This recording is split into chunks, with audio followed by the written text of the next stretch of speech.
que vous voyez sur ces images, c'est un exemple bien concret du réchauffement climatique. Mardi dernier, lors d'une conférence de presse, la gauche et les syndicats ont proposé un fonds climat qui sera soumis au vote le 8 mars prochain.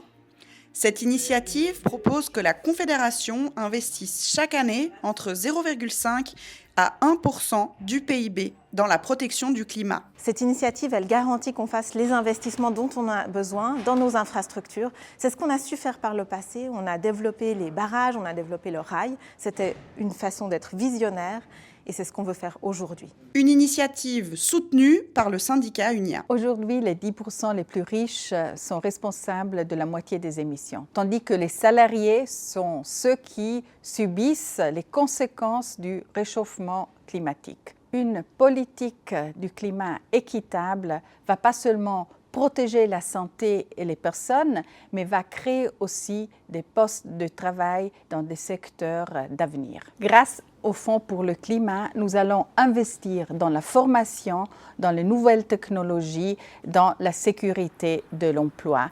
La Suisse a-t-elle les moyens de créer ce fonds climat ? La Suisse a la chance d'avoir une situation financière excellente, une des dettes les plus basses du monde.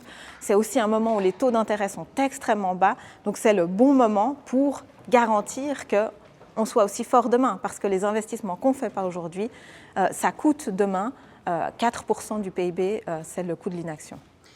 Le calcul peut montrer que c'est plus efficace aujourd'hui de créer un fonds climat que de respecter de manière dogmatique le frein à l'endettement.